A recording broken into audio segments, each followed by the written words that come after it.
Ya, jumpa kembali di diskusi titik temu dari RKN Media.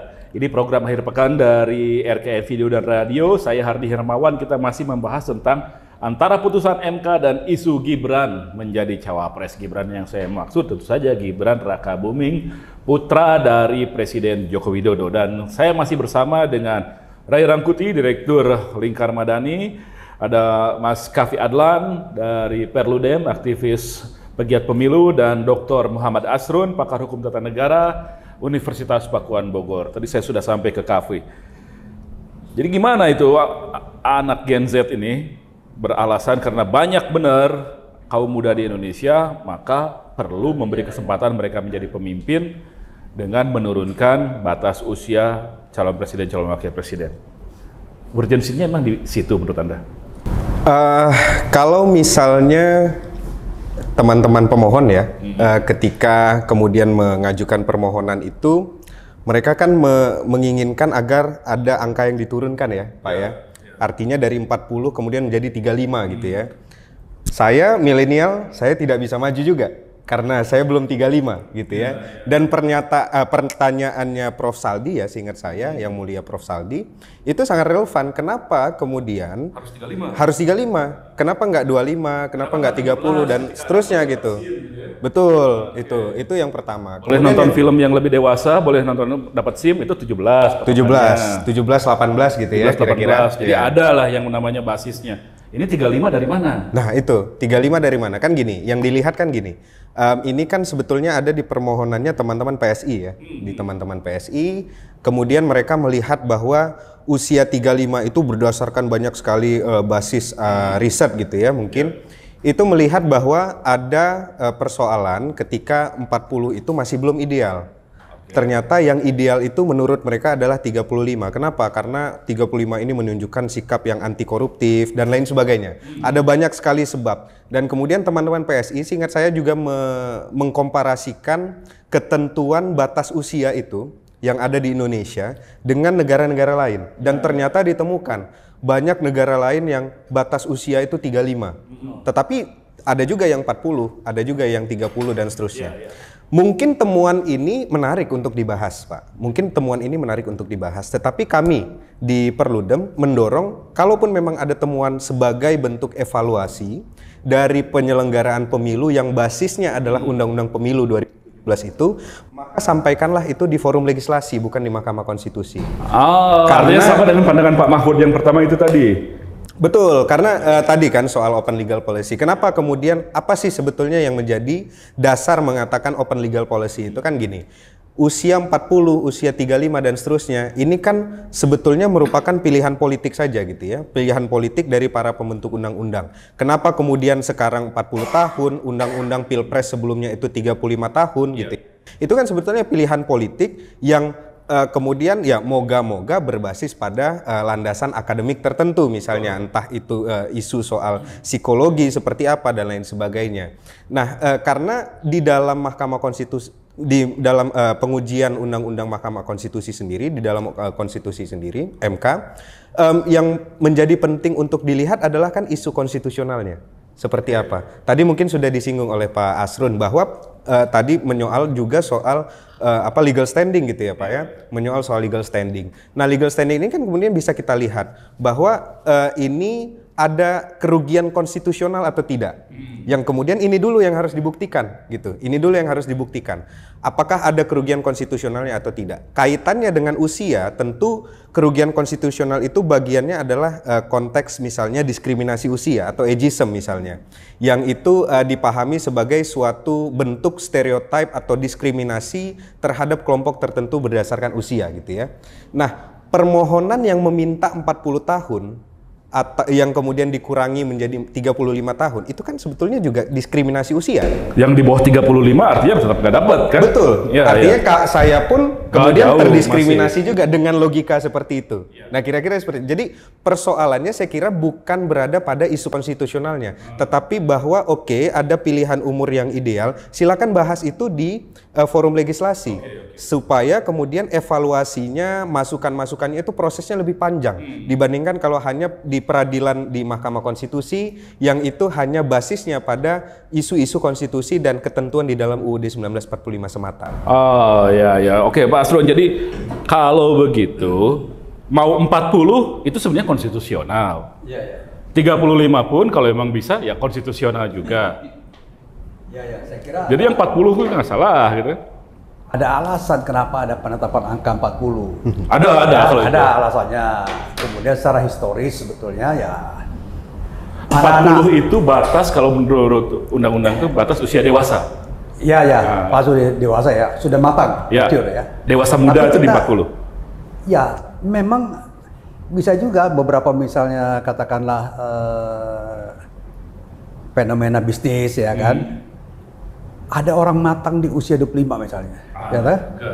Ada matang di usia 30, sudah punya perusahaan segala macam lah, ya kan? Kemudian mereka mulai bisnis, katakanlah Grab atau Gojek, ya kan itu di bawah umur 40 semua tuh. Nah, tetapi sekali lagi masalahnya bumbu tidak sedap ini muncul karena isu politik, ya larinya ke sana lagi. Kalau seandainya dibikin ya, misalnya begini. Oke, kita uji ini, misalnya mahkamah akhirnya berkesimpulan ya. Oke, kita sepakat, katakanlah 35 ya, misalnya 35 atau 30 ya dengan komparasi negara lain. Tetapi untuk pemilu ke depan, bukan yang sekarang. Tentunya publik mengatakan, wah itu betul itu MK itu. Bisa ke depan, tapi bukan untuk yang sekarang ya kan. Saya berikan contoh misalnya ya. Dulu ada uji undang-undang pemilu berkaitan dengan larangan bagi anggota atau mereka yang terlibat langsung tidak langsung gerakan 30 September itu nggak boleh dipilih, ya nggak boleh dipilih. MK kemudian mengatakan ini punya alasan, ini diskriminatif di pasal ini. Kenapa? Karena untuk menentukan orang terlibat suatu kejahatan atau tidak harus melalui putusan pengadilan dan langsung, tidak ada istilah langsung tidak langsung, ya. Kemudian akhirnya MK menyetujui permohonan itu. Akhirnya pasal itu dibatalkan. Tetapi ya, peristiwa ini sudah selesai. Jadi ketika MK memutuskan pendaftaran untuk menjadi caleg itu sudah selesai.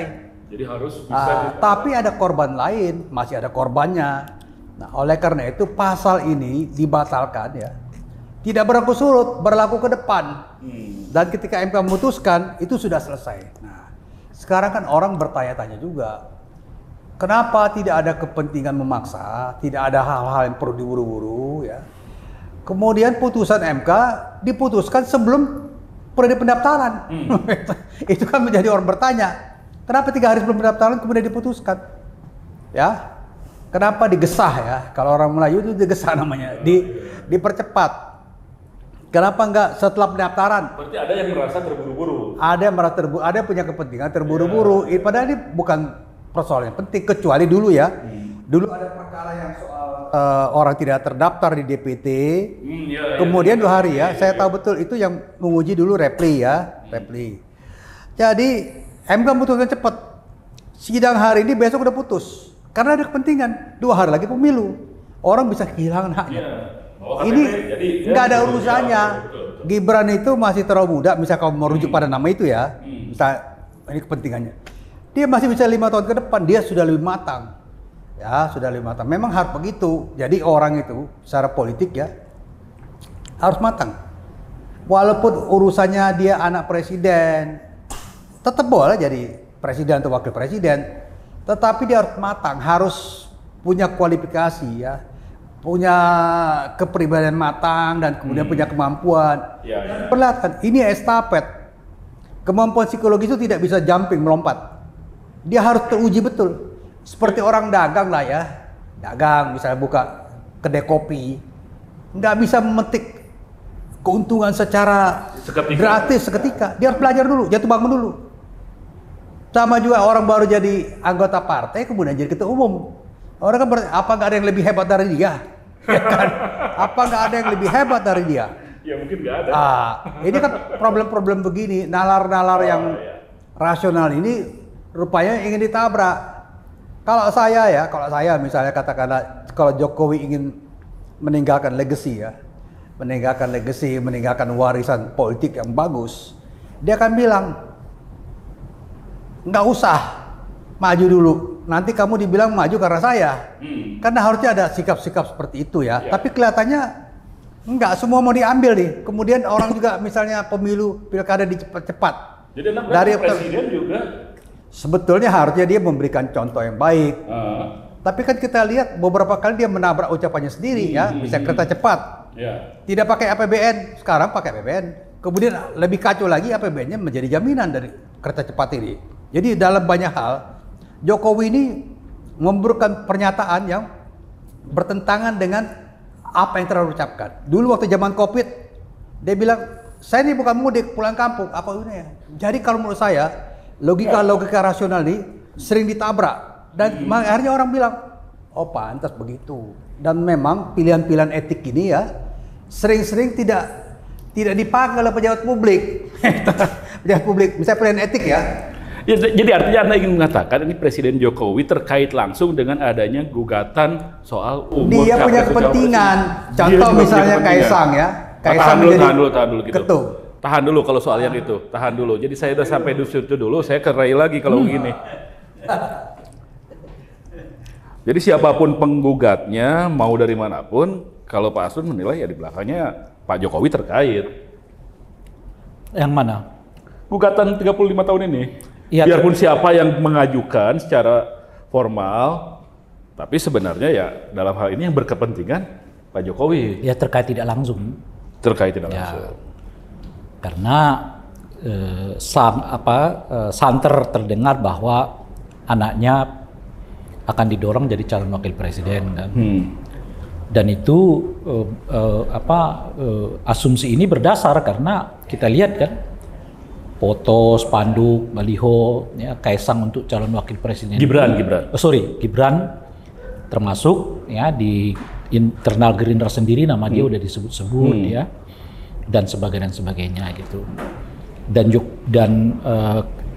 Gibran sampai sekarang belum pernah menyatakan dengan tegas apakah dia menerima atau menolak kan.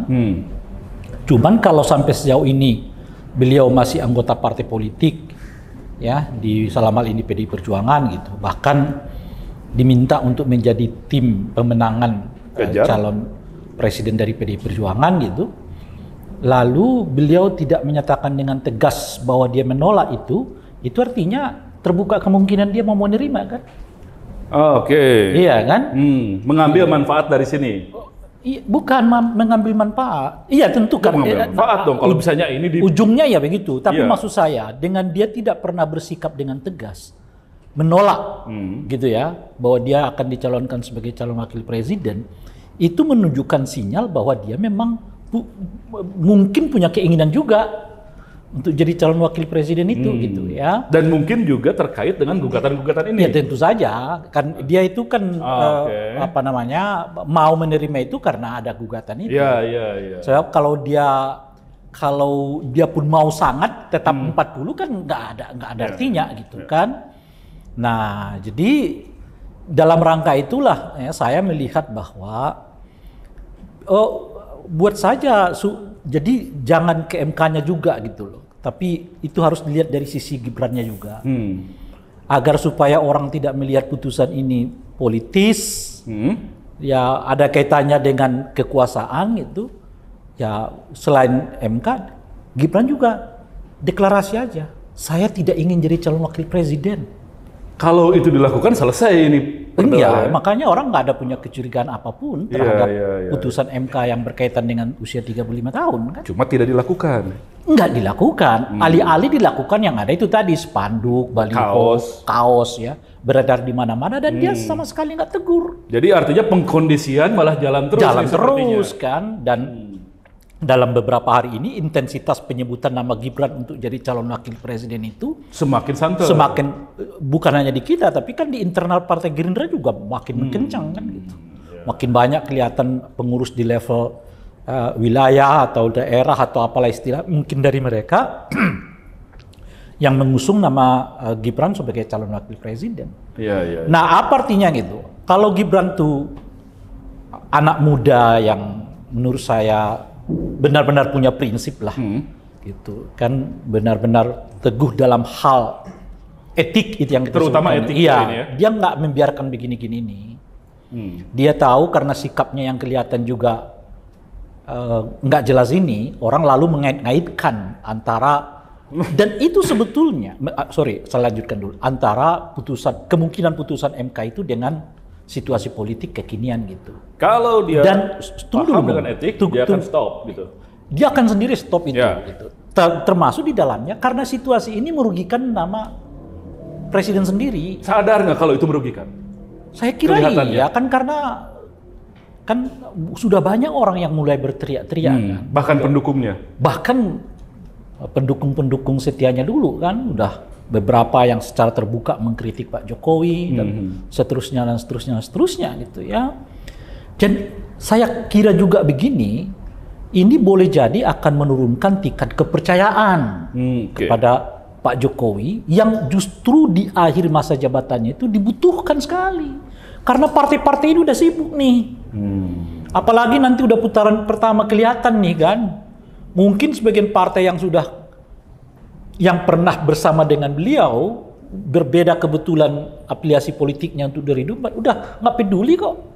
Ya, Apa yang terjadi nanti di DPR, meningkat lagi ke MPR, dan sebagainya gitu. Dan oleh karena itu ya, menurut saya jangan institusi ini juga dibebankan untuk menjelaskan tadi. Ya.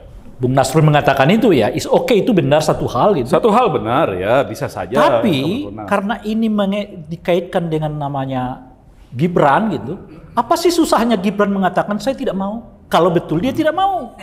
Saya tidak akan menjadi wakil presiden, saya tidak akan mencalonkan diri. Ya.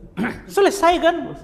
Jadi MK juga nggak terbebani mau Jadi buat keputusan apa. mau MK putuskan apa? Ya, dulu dia ngomong Gibran ini nggak mau terjun politik, bisnis saja. Karena itu politik. Iya, makanya meskipun tentu kita juga mungkin tidak akan percaya 100% kan begitu ya. Tapi kalau dalam jangka waktu setidaknya, seperti begini akan lain. Iya, Kalau setidaknya dulu mungkin rentangnya berapa tahun orang itu. kan ini jadi MK menurut saya satu segi jadi serba sulit kan. Iya, iya. Dia udah merasa objektif ya, mengambil keputusan macam-macam, tapi politik karena selalu dikaitkan dengan politik, ya mereka jadi terpojok. Dan saya kira situasi ini juga yang dialami oleh PDI Perjuangan sebagai partai. Sekarang ini. Sekarang, kalau saya larang kelihatan mereka otoriter ya. gitu ya, padahal dia punya hak melarang itu, kan anggota partainya dia. Dan dia apa namanya itu bukan saja Paling nggak memperingatkan lah. bukan hanya anggota loh ya. PDI mencalonkan dia sebagai calon wali kota dan sekarang jadi wali kota. Iya. Gitu loh. Jadi bukan sekedar anggota itu. PDI udah berjasa lah bagi dia untuk menaikkan gitu ya. Dia sudah lapor ke Puan ya. Dia sudah lapor ke Puan Maharani berkali-kali bahwa dia dicalonkan jadi cawapres. Ya kan? Dan dia belum menyatakan Teman akan dia menerima. bilang, harusnya bilang, kenapa nggak dia melamar jadi cawapresnya Ganjar misalnya kan? Kan satu partai gitu kan, satu selera. Oke lah, kan yang dilakukan oleh itu melapor bahwa dia dilamar berkali-kali dan dia tidak menjelaskan sikap dirinya gitu loh. Yang ditunggu oleh kita itu kan bukan peristiwa itu. Gitu sudah tahu kalau Udah dia tahu dilamar dan berkali-kali. dilogikakan Juga bahwa dia nggak matang sebetulnya. Iya. Atau menunjukkan bahwa dia juga kepengen.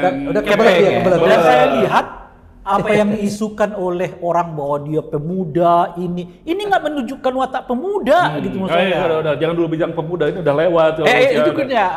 Nggak, kalau pemuda harus dia yang ngomong. Oh iya, sedikit lah kita ini kan. Oke. Kalau pemuda itu dia ambil sendiri keputusan. Gentle dong kan gitu loh. Saya tidak mau. Jangan oportunis juga. Ya, ya. Oke. Dan ini menyusahkan partai yang membesarkan dia juga. Seperti yang saya sebutkan. Kita larang, nanti dibilang PDI-nya otoriter. Jadi di cornering gitu ya? Kita biarkan. Iya, bisa. Iya, kita biarkan isunya jadi kemana-mana. Menyangkut hubungan ada ketegangan Jokowi dengan PDI lah, dengan Ibu Mega lah. Konsolidasi partai terganggu dan sebagainya gitu. Dan menurut saya di luar itu adalah menggugurkan imajinasi kita tentang apa yang disebut dengan anak muda yang mandiri gitu loh. Udah 2 kali ngomong pemuda dan anak muda. Ambil dulu tapi. Tapi benar nggak yang diharapkan oleh kalangan muda bahwa seperti itulah harusnya sosok ini, dan bagaimana juga Anda melihat, Anda perlu deh, setiap pemilu ini ada selalu aturan yang diganti, diusahakan untuk diubah untuk kepentingan yang mungkin ya sesaat, jangka pendek seperti ini. Apa dampaknya terhadap pemilu? Ya, yang pertama tadi soal pemuda gitu ya. Apa sih yang kemudian diinginkan oleh pemuda? Kemarin ada surveinya CSIS kalau nggak salah. Jadi ada beberapa isu yang kemudian di-highlight gitu ya, yang kemudian ini jadi concernnya anak muda gitu ya. Seperti misalnya isu lapangan kerja, isu korupsi, isu lingkungan, dan seterusnya. Terutama juga isu demokrasi. Betul, isu mental health dan lain sebagainya. Kalau anak muda itu sebetulnya melihatnya bukan soal siapa, apakah dia orang muda atau tidak. Bukan soal itu sebetulnya. Bukan sosok muda umurnya. Betul, tetapi apakah dia bisa mengadres isu itu? Dia karakternya muda, dia paham. Dia bisa paham atau enggak tuh dengan isu korupsi misalnya, dengan isu lapangan kerja gitu ya. Apalagi ketika sekarang kan lagi susah-susahnya cari kerja gitu ya. Even kita sudah pasca Covid gitu ya. Tetapi proses pencarian kerja untuk anak-anak muda pasca kuliah itu sulitnya luar biasa. Masih mengalami hal semacam itu, seperti itu. Itu yang pertama kalau untuk anak muda gitu ya. Jadi ya orang muda atau anak muda mereka ingin orang yang memang bisa mengadres isunya mereka gitu. Itu yang pertama. Karena memang politik ya ini juga harus dipahami gitu ya. Jadi jangan sampai kita terjebak gitu sama figur-figur yang kemudian kita lihatnya secara buta saja gitu. Ya, usianya masih muda, seolah dia mewakili kaum milenial dan Gen Z. Casingnya muda, isinya tua, gitu loh. Itu yang susah kita. Casingnya muda, isinya kuno. Jadi maksa pakaiannya jadi maksa gitu ya. Itu kan sebetulnya kan sayang ya kalau politik elektoral kita hanya dimainkan dari segi kemasan dan lain sebagainya. Ya mungkin itu sama tambahan sedikit lagi. Saya kira yang menjadi penting juga adalah tadi soal soal pergantian peraturan itu ya tadi ya. Soal pergantian peraturan. Untuk kepentingannya sebenarnya jangka pendek. Betul. Nah, sebetulnya kita mendorong Pak bahwa harus ada electoral reform. Artinya ketentuan yang ada di dalam undang-undang pemilu, kemudian juga regulasi teknisnya. Ketika itu masih belum ideal ya kita harus bikin itu jadi ideal. Dan ini sebetulnya kan bisa dilihat dari bagaimana implementasinya di pemilu. Jadi misalnya undang-undang pemilu 2017 itu sudah diimplementasikan di 2019, pemilu 2019. Sekarang kita masih menggunakan undang-undang yang sama, undang-undang 2017 juga untuk 2024 seperti itu. Padahal sementara kita tidak melalui proses evaluasi dari penyelenggaraan pemilu 2019 yang berdasarkan undang-undang 17. Dengan berdasarkan undang-undang 2017 seperti itu. Harusnya kan ada evaluasi. Nah, sekarang kan jadinya ribut. Ada yang pengen misalnya kemarin isunya pergantian sistem pemilu. Kemudian sekarang menurunkan usia gitu ya, menurunkan usia. Ada lagi kemarin juga baru rame soal kampanye di kampus gitu ya. Yang ini kan sebetulnya harusnya bisa kita sampaikan ketika ada forum evaluasinya gitu. Bukan kemudian sekarang kita paksa MK, kita gunakan tangan MK untuk mengubah ketentuan-ketentuan itu. Tahan sampai di situ. Kita gunakan tangan MK, kita paksa MK. Seolah-olah MK ini bisa dipaksa, bisa digunakan. Kita akan bahas itu di segmen berikut.